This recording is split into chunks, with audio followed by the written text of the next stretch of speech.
Now the next one is the eddy current testing, ECT.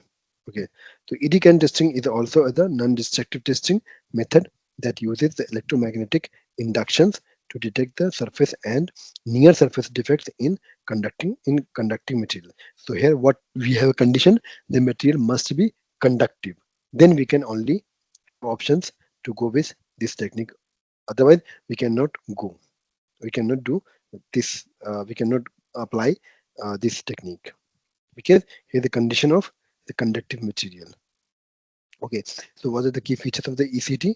The works only on the electrically conductive material like aluminum, copper, steel, etc. Okay, detect the cracks, corrosions, and material thickness variations.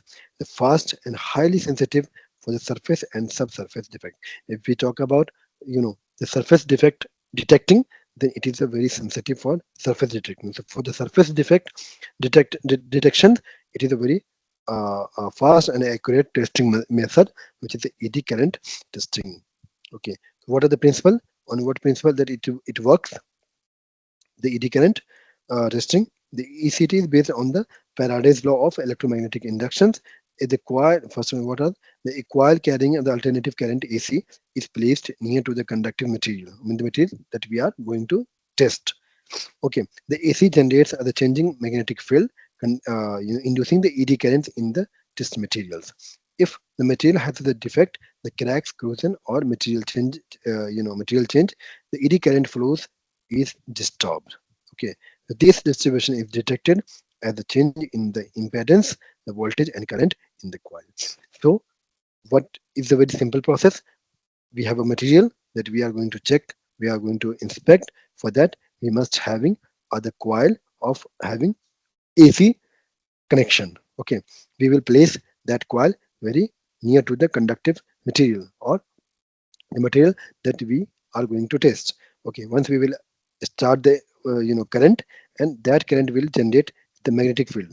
Okay, but due to the changing in the magnetic field, the inducing the ED current in the testing material which is very near to the coil, that will having a ED current.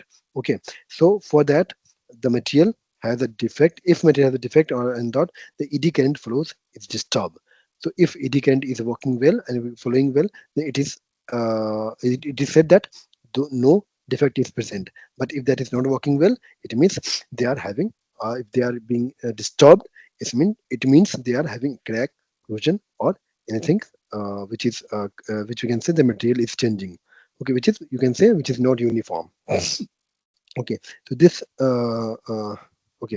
disturbance is detected as a change in impedance, or means the voltage and current. So how we can detect the eddy current? I mean, if we talk about the current, there must be associated the voltage and current, and if they are having the fluctuation, accordingly we can decide